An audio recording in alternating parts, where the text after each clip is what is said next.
G'day everyone, this is James. Welcome back to the channel. So in the background I'm going to be leaving on a time-lapse just like the last video. There's a couple of characters that I recorded this time for the video. The first one that you're seeing in the back is a swashbuckling elf. It was a request that I was given to draw an elf swashbuckler holding a hand axe.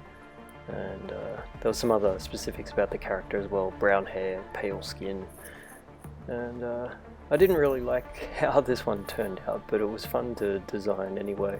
But I might give it another go sometime later down the track, and yeah, try and make it the end result something that I'm a little bit happier with. The other one that you'll see is a zombie that's had an unfortunate accident with a vat of goo, and that one turned out pretty well. I was pretty happy with that. So today, instead of talking about the designs going on in the background, I thought I should give a little bit of history about myself, and I also wanted to give some art advice for anyone looking for starting a career in concept art or illustration, especially if you want to work for a bigger company.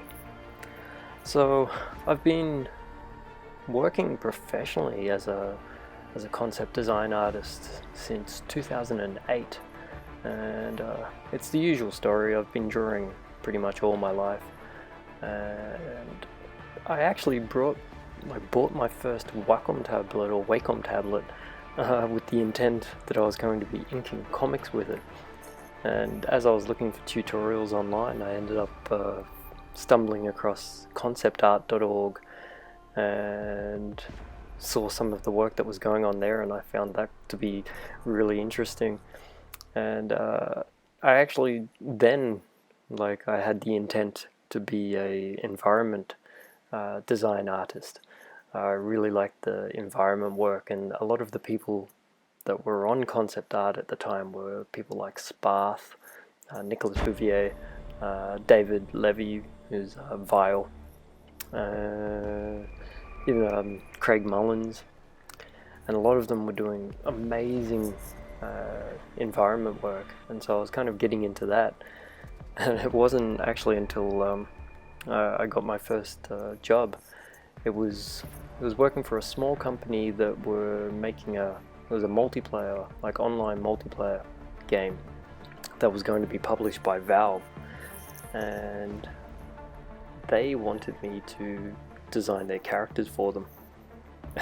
And this was my first job. I wasn't very good at designing characters or anything. Like I said, I was practicing doing environment work, and I hadn't been studying up on my anatomy skills. But it was one of those cases where you try to hide that, and you just think, well, they're probably going to find out one day that I have no idea what I'm doing, so I'm just going to keep faking it until they figure that out, or until I get away with it. And so I started working for that company. And I still remember the very first thing they asked me to do was a mood board. And when they asked me that, I had no idea what a mood board was. Like, what the hell is a mood board? And this is back in 2008. Like, artists today, if you're getting into concept art and illustration now, you could Google search mood board and you'd probably get pages of content. But back in 2008, even though it isn't actually that long ago, Googling mood board, I found two results that were concept art related that kind of pointed me in the right direction. And thankfully it was enough, and I was able to produce the mood boards that they wanted. And for anyone who doesn't know, a mood board is something that you create to kind of highlight the style that you want to go for in a game. My next assignment after that was actually a character. And you better believe I started learning my anatomy and practicing my anatomy pretty quick to get that one done. But thankfully that all worked out pretty well. and they kept me on designing more characters, and I ended up doing some more prop design, and I even actually did a couple of environment pieces as well. If you're interested, that game, it came out on Steam years ago. I think it's in the budget titles now because it's pretty old. It was called Nuclear Dawn. Originally it was going to just be a mod, but it actually got developed into a full game, and it was fun to work on. So yeah, that was my first job there, and that actually leads me into one of the I had lots of good experiences on that job, and it's into the art advice. It actually came from my experience working with that company, and this is what I want to share with you today. So the first main point, I'm only going to go over 3 main points here, and the first one is something that you probably hear from any artist out there working in the industry, especially for concept art, and that is work quickly. The quicker you work, the more work you can do, and the more chance that you'll be given like additional work, and you're seen as a valued member of the team. Like even if the work that you're producing isn't as polished as you'd like, it might not be as polished as your personal work, it's the ideas that matter more, especially in the early stages. The polished stuff that you see in magazines and that is usually promotional material anyway. The stuff that you're actually doing at the company can be pretty rough.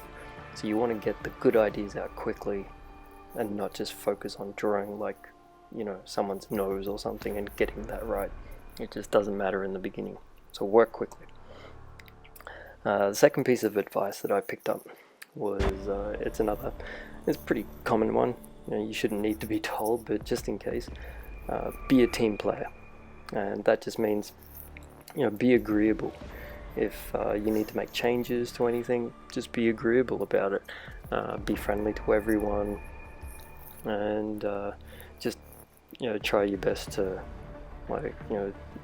give the company what they want, and also work well as a team member there. And that actually leads into the last piece of advice, which I'll get into here, and that is, don't be precious with your work. You can be precious with your work that you're doing for yourself, your personal work, but if you're working for a company, and especially if you've signed a contract where in the end they own the work, it's pointless being precious about it. Because when you're working as a concept artist in the industry, there's a very good chance if you're not actually getting what the company wants, they probably will ask another artist on the team to do like a paint over of your work, rather than just paint it completely from scratch, that you might have to do a paint over. And I've seen people lose their jobs because they've had tantrums, because they couldn't handle the fact of another artist painting over their work. But it's just part of the industry. It's something that you have to get used to. So those are my 3 tips, my 3 very short art advice or art career advice tips, as we're coming up to the end of the video here. So I hope that helps you. If you have any questions, please leave a comment below. If you've liked the video, please like and consider subscribing as well, and I'll see you next time.